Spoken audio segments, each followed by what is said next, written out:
नमस्कार good morning. आज जून 9 तारिख मंगलवार। आज दिन भरी अनेक बड़ गुरुत्वपूर्ण खबर गुड़िक आसीचे। छात्र छात्री माने आउ बैग नहीं स्कूल जीवेनी। अनेपटे महिला मानक मिलिब 6000 टंका। कालबैशाखी एवं मौसुमी को नहीं बड़ खबर आसिला। सरकारंकर मध्य अनेक नुआ योजना आसीचे। तेबे आसंतु आज सकाळ आसीथिबा 20टी बड़ खबर उपरे नजर पकाइबा। नंबर 1 एणिके बिना ब्याग रे स्कूल आसबे छात्र छात्री। जातीय शिक्षा नीति NEP 2020 को विद्यालय स्तर में लागू करिसंती राज्य सरकार। NEP 2020 अनुसार पाठ्यक्रम रूपरेख मध्य परिवर्तन करा जायचे। ओडिशा पाठ्यक्रम रूपरेख विद्यालय शिक्षा 2025 को आधार करी पाठ्य पुस्तक बदला जायचे। NEP आधार रे स्कूल रे पाठ पढ़ा जिवो। तेबे सप्तम श्रेणीर पिलामानक उपरे विषय वस्तु भार ह्रास करा जायचे। गोटे शिक्षा वर्ष रे 230 दिन स्कूल खोला जिवो। एथि मध्यरु 20 दिन गठनमूलक मान निर्धारण, 20 दिन वार्षिक स्कूल क्रीड़ा उत्सव, 10 दिन ब्याग विहीन दिवस अर्थात बिना ब्याग रे छात्र छात्री स्कूल आसिबे। ए सब को बाद देले 190 दिन शिक्षादान करा जिवो। नंबर 2 बुधवार दिन शंख भवन में बीजेडी बड़ बैठक। बीजेडी डाकिला बैठक। बुधवार दिन अर्थात 10 तारिख आसंता काली बसिब विजु जनता दलर गुरुत्वपूर्ण बैठक। बीजेडी सुप्रीमो नवीन पट्टनायक बैठक में अध्यक्षता करेंगे। समस्त नेता उपस्थित रहिबाकु निर्देश दिया जायछि। बीजेडी पक्षरु एक गणमाध्यम विज्ञप्ति प्रकाश करी सूचना प्रदान करा जायछि। बीजेडी पक्षरु जारी होइथिबा विज्ञप्ति रे कुहा जायछि जे आसंता 10 तारिख अपराह्न 4टा समय राज्य बीजेडी कार्यालय रे बसिब बैठक। नंबर 3 एबे तातीरु मिलिबनी निस्तार। तातीरु मिलिब नाही निस्तार। आहुरी जलिब ओडिशा। निया वर्षा जारी रहिब। तेबे आसंता 4 दिन पर्यंत तापमात्रा 3 डिग्री बढ़िब। उपकूल ओडिशा दक्षिण ओडिशा रे प्रचंड ताती एवं गुळुगुळी अनुभूत हेब। एभली सतर्क बाणी करिछि पाणीपाग विभाग। तेबे राजधानी समेत राज्यर विभिन्न जगार पारद 40 डिग्री अतिक्रम करिछि। दिन 11टा बेलकु तातला कढ़ई रे भाजी हेउछि पूरा ओडिशा। अपराह्न कालबैशाखी वर्षा समेत विभिन्न जगार पवन मध्य बहीपे। अनेपटे मौसुमी को नहीं कहुई कि मौसुमी 2 दिन है मंथर प्रक्रिया रही। आसंता 2 दिन भितर एथिरे सुधार आसिब। दक्षिण पश्चिम मौसुमी वायु आगक बढ़िब। नंबर 4 ग्राहकों को बड़ झटका। आहुरी महंगा हेब LPG गैस सिलिंडर। अमेरिका एवं ईरान मध्य चलिथिबा विवाद जोगु भारत रे लोक माने मध्य मूल्य वृद्धिर शिकार हेउचंती। एहारि मध्य पेट्रोल डीजेल वाणिज्यिक LPG गैस सिलिंडर मूल्य वृद्धि पाइचे। तथापि आगको आहुरी मूल्य वृद्धि पाइब बोली जणा पड़िचे। सरकार निश्चिंत करिसंती जे आगामी दिन में घरोई LPG सिलिंडर मूल्य वृद्धि पाइब। केंद्र मंत्री प्रहलाद जोशी कहिसंती निकट भविष्यत में पेट्रोल एवं डीजेल मूल्य वृद्धि पाइपरे। यह सहित LPG गैस मूल्य वृद्धि पाइपरे।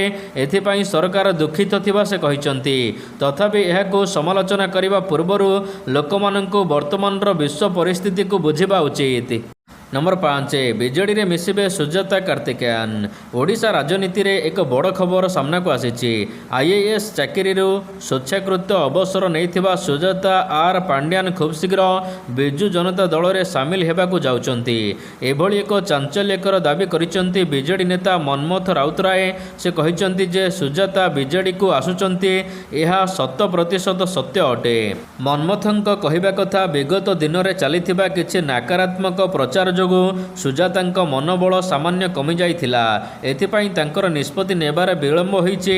सुजाता बीजेडी को आसिले दलर किछि नेता हुए तो असंतुष्ट होई पारंती, किंतु एहा द्वारा बहु संख्यक कर्मी एवं लोकमानकर मनोबल मजबूत हेबो।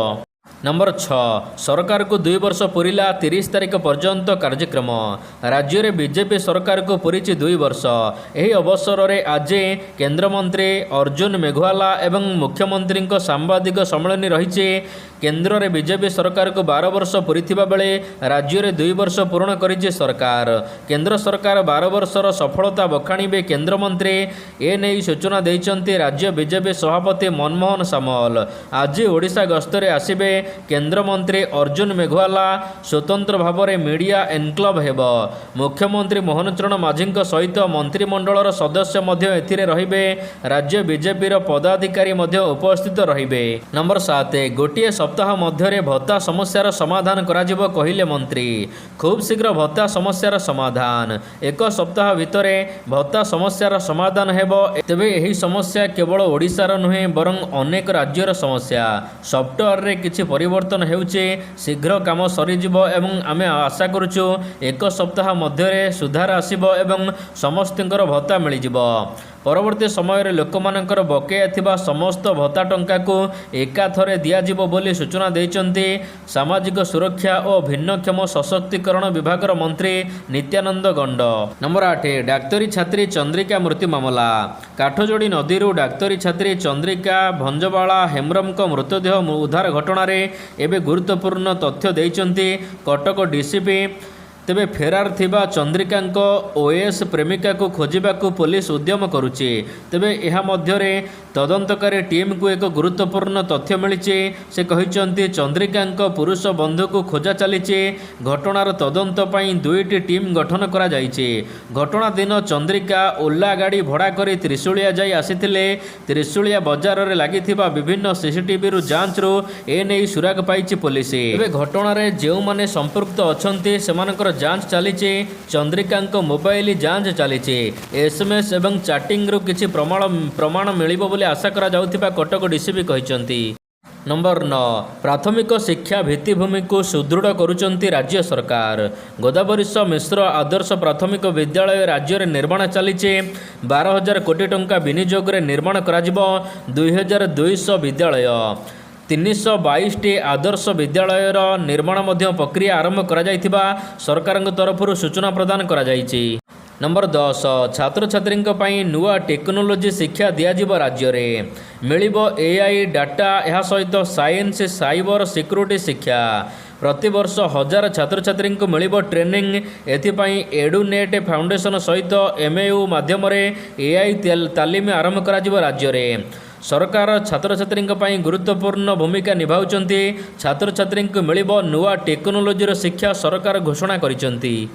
नंबर 11 मयूरभंज पई बड़ पैकेज घोषणा कले मुख्यमंत्री। मयूरभंज एवं समग्र उत्तर ओडिशार स्वास्थ्य सेवा क्षेत्र में गतकाली एक नूतन ऐतिहासिक अध्याय जोड़ी होइछि। पंडित रघुनाथ मुर्मू मेडिकल कॉलेज नूतन 650 शଯ୍ୟା विशिष्ट टीचिंग हॉस्पिटल मुख्यमंत्री उद्घाटन करिसंती। यह सहित जिलार सर्वांगीन विकास पई 430 कोटी अधिक टंकार विभिन्न उन्नयनमूलक प्रकल्पर शुभारंभ एवं भित्तिप्रस्तर स्थापन करा जाइछे। मयूरभंज जिले में भित्तिभूमि को अधिक सुदृढ़ करने को लक्ष्य रखिंट सरकार बोली कहुचे। सरकार पक्षर मोट 430.26 कोटी टंका विनियोग करा जाउचे। एही बृहत व्ययबराद अधीन गमनागमन स्वास्थ्य पानीय जल अन्यान्य जन कल्याणकारी योजन खर्च करा जिवो। नंबर 12 प्रकाश पाइला ओजेई रिजल्ट। ओडिशा मिलित प्रवेशिका परीक्षा ओजेई 2026 फलाफल प्रकाश पाइछे। ओडिशा सरकार शिल्प और दक्षता विकास एवं वैषयिक शिक्षा मंत्री संपद चंद्र स्वाई परीक्षा फलाफल पुस्तिकार उन्मोचन करिसंती। ओजेई परीक्षा रे बिफार्मा रे शुभ्रांशु सुतार टपर होइचंती। 2026-27 शिक्षा वर्ष पई राज्यर विभिन्न सरकारी एवं बेसरकारी विश्वविद्यालय शिक्षा अनुष्ठान मानकर प्रचलित 26टी वैषयिक वृत्तिगत पाठ्यक्रम रे परीक्षा अनुष्ठित होइथिला। चलित वर्ष पाखापाखि 42,628 जन परीक्षार्थी भाग नेइथिले। सेथि मध्यरु 62,691 जन परीक्षार्थी को निज निजर प्रदर्शन अनुसार सेमानंकु पाठ्यक्रम रे स्थान दिया जाइछि। नंबर 13 हमुर्जुरे तैल टैंकर उपरे मिसाइल माड़ जहाज अछंती 24 जन भारतीय नाविक। पश्चिम एशिया रे बढ़ुथिबा उत्तेजना ओमान निकटरे एक तैल टैंकर उपरे आक्रमण होइथिबा खबर सामना को आसीछि। जेउथिरे भारतर 24 जन भारतीय नागरिक अछंती। आक्रमण पर टैंकर रो इमरजेंसी मैसेज पठा जाइथिबा बेले यह समुद्र सुरक्षा एजेंसी मध्य हलचल सृष्टि करिछि। घटना पर भारतर अधिकारी बयान आसीछि।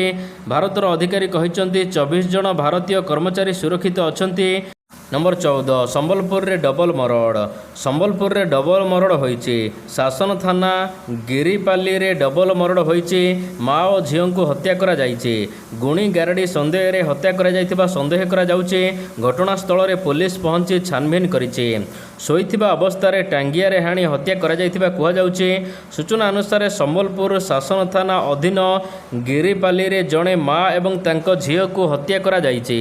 ନମ୍ବର 15 ଷ୍ଟିଲ୍ ପ୍ଲାଣ୍ଟରେ ଭୟଙ୍କର ଦୁର୍ଘଟଣା 8 ଶ୍ରମିକ ମୃତ।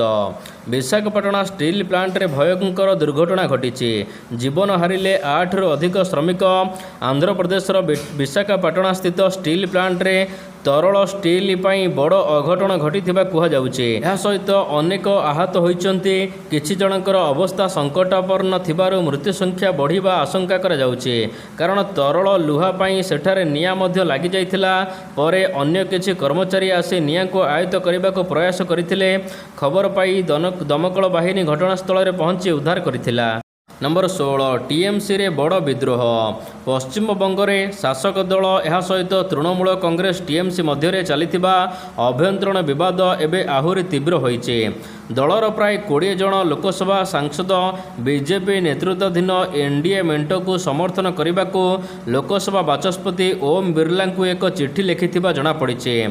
ସମ୍ବାଦ ସରବରାହ ସଂସ୍ଥା ପିଟିଆଇ ଖବର ଅନୁସାରେ ଦଳର ବରିଷ୍ଠ ସାଂସଦମାନେ ଏବେ ସିଧାସଳଖ ଟିଏମ୍ସିରୁ ବାହାରି ଏନ୍ଡିଏକୁ ସମର୍ଥନ କରିବାକୁ ଘୋଷଣା କରିଛନ୍ତି। ନମ୍ବର 17 ଶସ୍ତା ହେଲା ସୁନା ଓ ରୂପା। ଆଜିକାଲି ସୁନା କିଣିବା ଅନେକଙ୍କର ସ୍ୱପ୍ନ ହୋଇଯାଇଛି।